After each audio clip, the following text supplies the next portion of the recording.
Hey everyone, and welcome.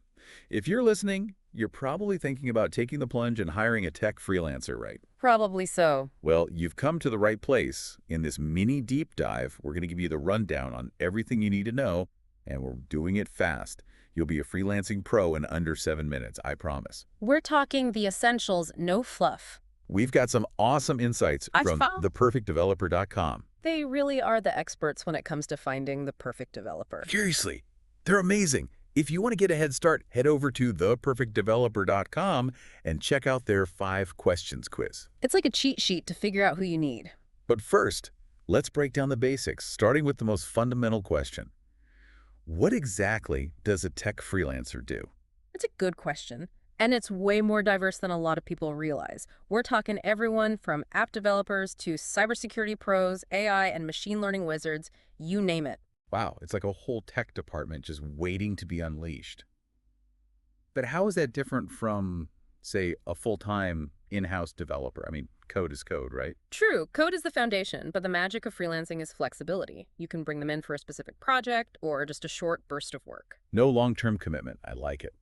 So, let's say I'm convinced. I want to tap into this freelancing power. How do I even know where to begin looking for the right person? Theperfectdeveloper.com has a fantastic framework for this. The first thing you need to do is nail down your project scope. What exactly are you trying to achieve? Okay, so figure out the what. Got it. What's next? Then identify the skills you need. This might involve a bit of research. What specific technologies are crucial for your project? I think I'd be lost in all that tech jargon. JavaScript, .python. Is that even English? That's where resources like theperfectdeveloper.com are a lifesaver. Once you have a grasp of those technologies, you can start matching them to freelancer portfolios. Look for people with experience in projects similar to yours. Makes sense. Yeah. But here's the thing that keeps me up at night. How do I actually know if a freelancer is as good as they claim to be? I mean, anyone can make a portfolio look shiny. That's a million-dollar question, isn't it? And it's tricky, especially in a remote world. It is tough, you're right. You can't exactly peer over their shoulder and watch them code, can you? But theperfectdeveloper.com has some really good tips on this. First, don't just skim their portfolio. Really dig in. Don't be fooled by fancy graphics. Look for projects that truly align with your needs. Okay, so scrutinize that portfolio. What else? Technical tests. Those can be really helpful. Think of it like a mini audition. Give them a small, paid test project and see how they handle a real challenge. Ooh, I like that. A sneak peek into their coding skills. Exactly. And don't forget about references. Talk to their past clients. Ask specific questions. Were they reliable? Good communicators? Did they meet deadlines? You want the real scoop on what it's like to work with them. References, check. Anything else? You bet. You want someone who's not just technically brilliant, but also a good fit, right? Behavioral interviews are great for this. Ask them about how they've tackled tricky situations. Tight deadlines, team conflicts, that sort of thing. You want someone who can stay calm under pressure. Behavioral interview. Got it. Yeah. Okay, so let's say I've done all that, and I've found my dream freelancer. Now what? Now we move on to onboarding. And theperfectdeveloper.com really stresses how crucial this step is. A smooth onboarding sets your freelancer up for success, and ultimately it means your project is more likely to succeed too. Onboarding. Do I need to roll out the red carpet or something? A red carpet might be a bit much, but being prepared and proactive is key. Put yourself in their shoes for a second. New project, new client, often working remotely. They need to get up to speed quickly and feel like a part of the team. Right, I get that. Yeah. So how do I make this onboarding thing amazing? Start by giving them all the info they need before day one. What will they be working on in those first weeks? What are the expected working hours? Who are the key people they'll need to talk to? Okay, so setting the stage and the ground rules. What about the technical side of things? They'll need access to all our systems, right? You bet. Think about all the tools they'll need. Project management systems, communication channels like Slack, code repositories, everything. Make sure they have the logins, permissions, and they understand how you use each tool. Don't leave them stranded. Clear instructions and access. Check.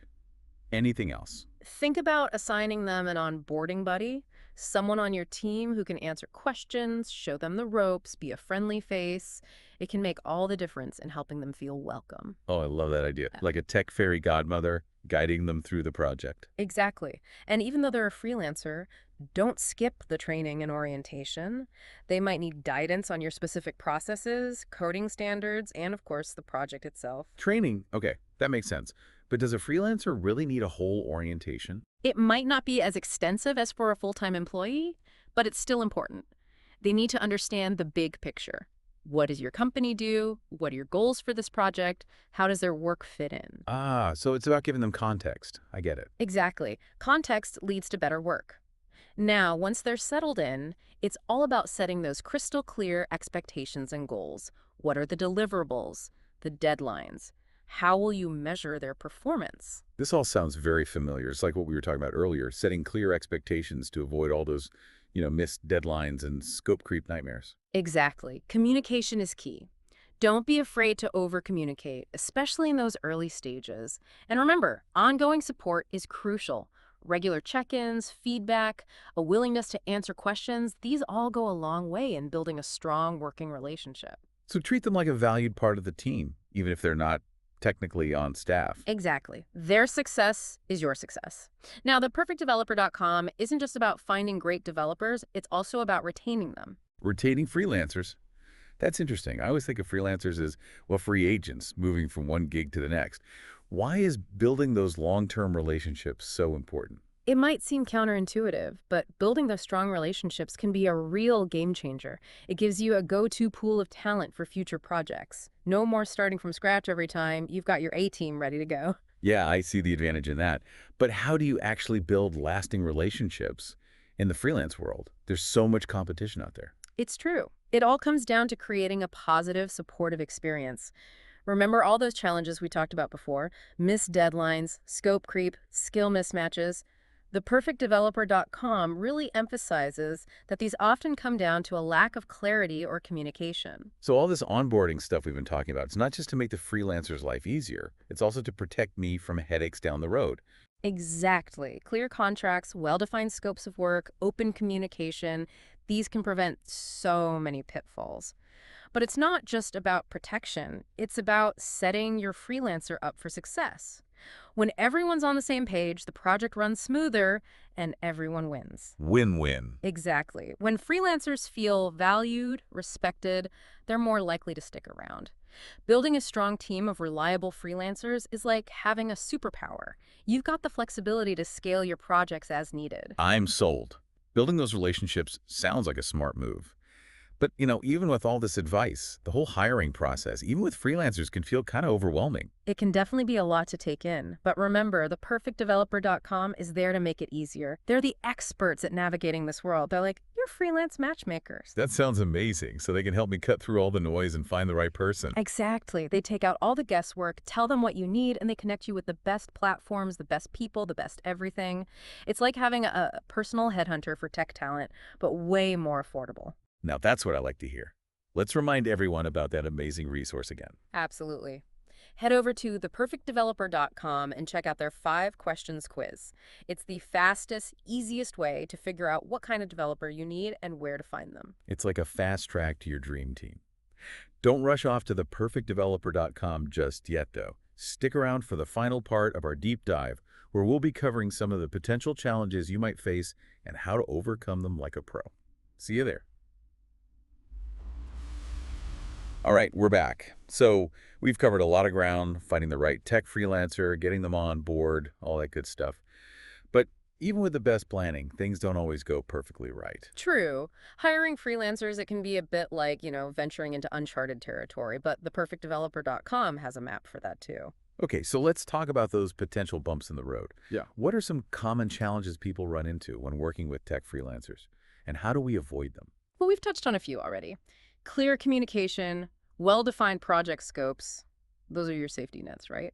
Help you avoid scope creep and those missed deadlines we all dread. Right, communication, expectations, those are key. But what if, I've done my due diligence, checked references, even run a technical test, but it's still not working out with a freelancer? It happens. The important thing is to address it as soon as you see a problem. Don't let it drag on. The dreaded difficult conversation. Any tips on how to handle that? Absolutely. Make sure you're giving clear, constructive feedback throughout the project.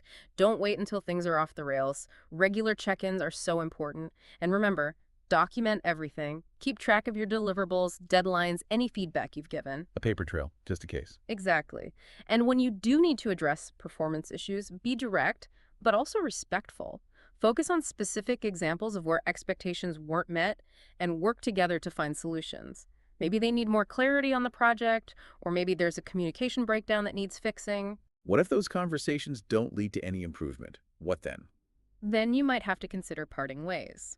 But even if a project doesn't work out, don't think of it as a failure. It's all a learning experience, and it can help you refine your process for next time. That's a good way to look at it. Mm. So we've talked about performance issues, but what about like personality clashes? hmm What if the working relationship just isn't clicking? That happens too.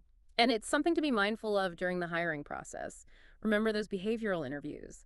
They can give you a good sense of a freelancer's communication style and how they handle different situations. So it's not just about technical skills, it's about finding someone you can actually work with. Exactly. And communication goes both ways. Be upfront about your own working style, your expectations, how you like to communicate. The more transparency, the better. Transparency, communication, documentation. I'm sensing a theme here. You got it. Those are the foundations for any successful collaboration, especially when it comes to tech freelancing. Well, I think we've covered a lot of ground in this mini deep dive into the world of hiring tech freelancers. Any last words of wisdom? Don't be afraid to dive in. It might seem overwhelming at first, but with the right preparation, clear communication, and a little help from theperfectdeveloper.com, you'll be building an amazing team in no time. Couldn't agree more. And speaking of theperfectdeveloper.com, one last reminder for everyone about that fantastic resource they offer. Of course, head over to theperfectdeveloper.com and take their 5 questions quiz. It's quick, it's easy, and it's the perfect way to get started on finding the ideal developer for your project. It's like having a personal guide through the tech talent jungle, leading you straight to the perfect match. And that's a wrap for our deep dive. Hope you found it useful, informative, and maybe even a little bit inspiring. Until next time, happy hiring!